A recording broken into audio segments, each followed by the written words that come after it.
Hello, welcome to my channel. I'm Tiffany, retired librarian turned homeschool mom. And in this video, we're going to look at an interesting little film.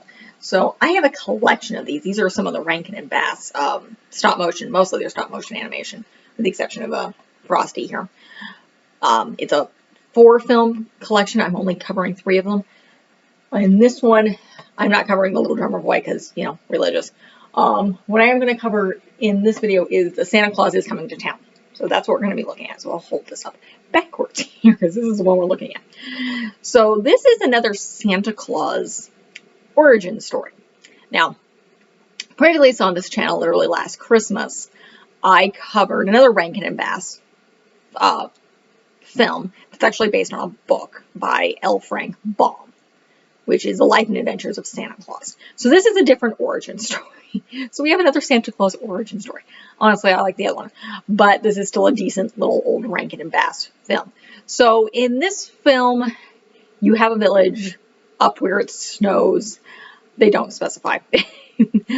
And a baby is found. This little baby with the name Claus on his little tag, and basically with a letter saying, "Please take care of my child." Well, it's brought by a soldier to the, it's very feudal. So it's the feudal lord, I think they call him the mayor of this town. And he's like, "Take it to the orphanage." Sends the soldier, "Take it to the orphanage. I have no interest in a baby." So the soldier takes it off to, going to take it off to the orphanage.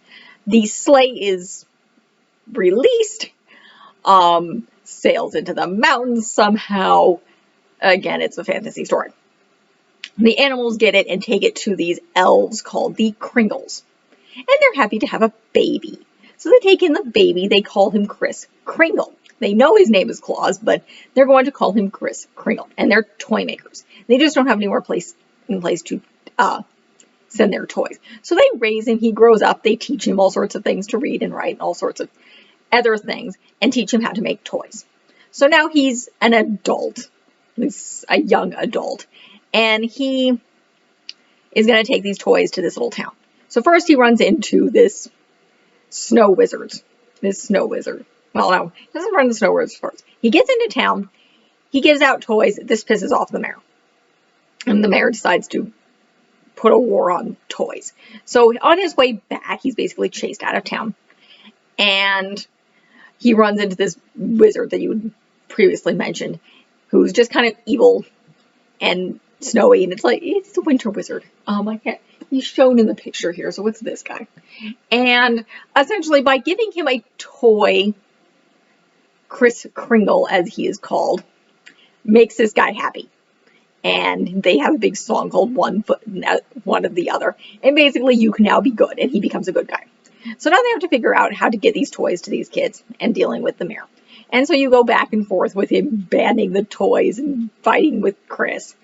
And they have a new teacher in town at one point in time after the toys completely banned. And her name is, I don't remember what her name is. I'll pull up the IMDb page. She eventually becomes Mrs. Claus. Let me bring this up here really quickly. But she's kind of, her hair is all put up. She's kind of a prim teacher.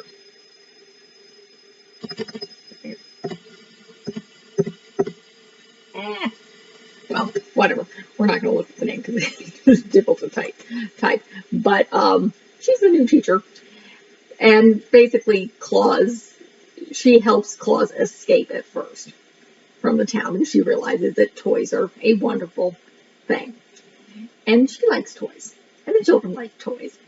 But at one point in time, Kris and the Kringles come to town, and the mayor arrests them along with the wizard and a penguin. Yes, a penguin. So, now the wizard, because he's not evil, doesn't have really any magic anymore. So, usually we have the young teacher, has this whole letting her hair down moment and song where she's realizing she's in love with Kris and happy. And again, there's a lot of music. This is a Rankin and Bass thing from like the 1960s. So, I believe it came from the 1960s. Or maybe I actually will look it up. But again, she talks to the wizard, and he doesn't have a bunch of stuff. It doesn't really have much magic left. So, but he does have some old magical corn kernels that can make reindeer fly. So, so she goes and takes it and feeds it to some of Claus's friends, the reindeer. And of course they come and now can fly. There we go. Around 1970. Santa Claus is coming to town. There we go. So the reindeer come and rescue them. So Jessica, Miss Jessica is the name of the young woman. So, and this film came out in 1970, so a little bit earlier than some of the other ones. Of course, my previous Santa origin story came out, was like their last. But moving on. So they rescue them, and they have to, basically they're outlaws. This is when Chris grows a beard, and they have to kind of leave town because their home has been burned down. So they eventually get to the North Pole and build a castle. No, it's not explained how, like, 3-4 elves have washed up a wizard and some animals and 2 humans built a castle in the North Pole, but again, it's a fantasy origin story. We're just gonna go with this. There's no logic to this. But again, it's a fantasy Christmas story with lots of interesting music in it.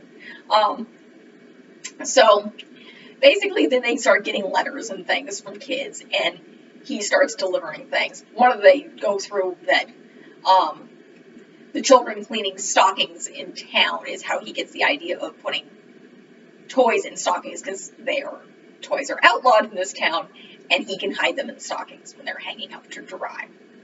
So they go through the origin story of this.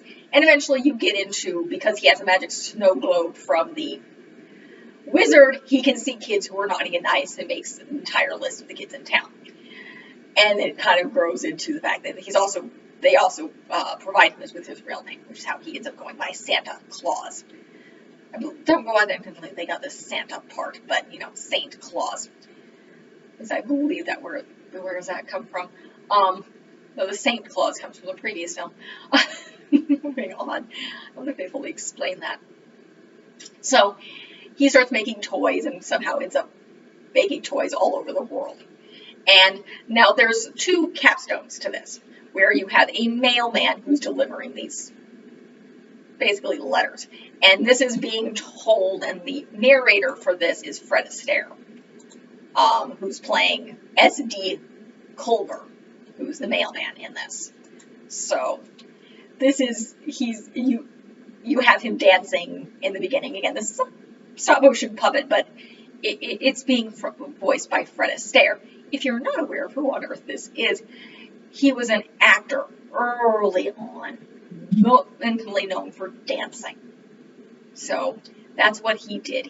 I believe Ginger Rogers was a woman he normally danced with. So this was back in the early ages, black and white Hollywood. So he was known for that. He must have been a great deal older by this point, because this is 1970. And the other actor in this is Mickey Rooney. So another old classic actor. He plays the voice of Kris Kringle. And Miss Jessica is named by an actress by the name of Robbie Lester. Now, most of these are basically voice actors of the time. This was before you normally had big name actors doing voice work for something like cartoons. These things were actually, I believe, made for television. These were never in theaters, and this was not that long, I believe. It's longer than Frosty. Frosty was short, like really short. How long is this? Not too much. It's only about 48 minutes. So, these days, this would be considered a short, because it's only 48 minutes long. So it's not very long. It's fun. There's a lot of music in it. Again, it's not religious whatsoever. It's just a Santa Claus origin story. It's with that stop motion animation, which is amazingly done. I believe most of the Rankin and Bass stuff, the animation was done in Japan. And when it moved to the United States, apparently it got crappy. Or my research into the previous, last year's film, which again was the life and adventures of Santa Claus, far more involved. This is still, however, very, very simple. Very similar to the Frosty the Snowman kind of thing. Or not Frosty the Snowman, that was animation. But the Rudolph the Red-Nosed Reindeer's film. Now I covered Rudolph in this month. And again, this is it. That's part of this collection. So this is the front of it. In this, you have the Rudolph film, which these guys come from. In fact, all three of these. And then the Frosty, which was done in animation. And then these guys. So, I have not actually watched that. Again, it's religious. I won't cover it. Even though it's interesting. The Little Drummer Boy. But again, it's a whole Jesus story thing. So I'm going to avoid that. Let's stick to the secular stuff here. But again, it's a fun, not very long, very musical stop-motion animation that came out in 1970. So, it's light. It's something you can put on the background. It's free and it's easy to... It's free of any real dark things. Besides, cranky old men, but they're puppets. They're stop-motion puppets. They cannot be that scary, and it's the 1970s. So, there's a limit to what you can do. Even, I've reviewed Coraline this past year. So, again, there's a limit to what you can do in creepy and scary and stop-motion animation. Coraline is much more involved and much, much longer. If you want to check out that video, that would have come out this past October. So, and was filmed yesterday. We're in January of 2022, if you want to know where I'm filming at this time. So yes, I've watched this after Christmas. But it's still a good film. Again, it's only 48 minutes long, so if it's the attention span of young kids, and you want to introduce them to interesting Christmas movies that don't involve religion. For your older kids, and this is one of those things that they can look at if you're studying film history, and particularly this stop-motion animation kind of thing, and see what it could do back then.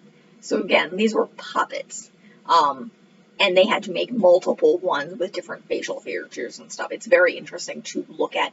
And again, if you're a family doing homeschooling, and you want to look at something short and show older kids when you're looking at this type of animation, what was done with it, particularly back when it was very, very popular with a lot of these Rankin and Bass films that were made for television.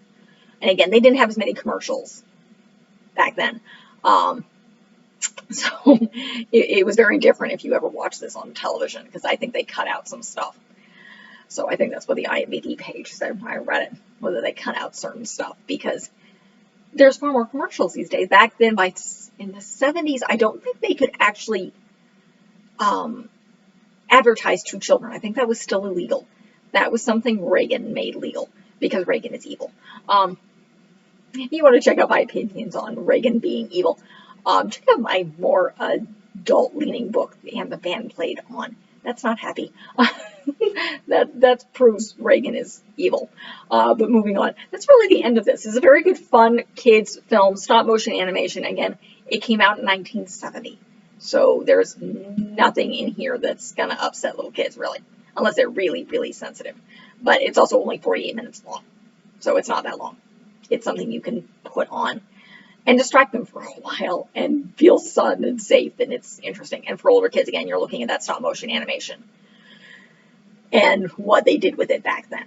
So that's it for this review. If you like what you see, like and subscribe. I've done 3 Rankin and Bass films this December. I did one previously with the Life and Adventures of Santa Claus, and I compared that to the book, because that is L. Frank Baum. You're not familiar with who this author is, well, you are, because you're aware of the Wonderful Wizard of Oz. He's the one who wrote that. And yeah, I did cover those. That was one of my first videos. I may cover those books individually at some point in time, but I did a whole anthology, a very long video on that. Something similar to what I did with the Anne of Green Gables. And again, I may cut those up at some point and cover them individually. Otherwise, I do a lot of book reviews, a lot of film reviews. Everything is non-religious, unless I'd be looking at something that's more academic leaning, but we're not doing that yet. I do a few travel videos when I can. Again, when I'm filming this is 2022. It's January 2022. We're still dealing with COVID. The pandemic that never wants to end. So we're hoping to get traveling again soon. And as well as I'll be adding more academic kids stuff and secular education stuff as time goes on. Hopefully by the time you guys see this, I'll have added at least some stuff, possibly. My daughter is 2.5 as of filming. By the time you guys see this, she'll be close to 3.5, so we may start getting more into that. So again, like and subscribe, leave a positive comment if you have one. Thank you.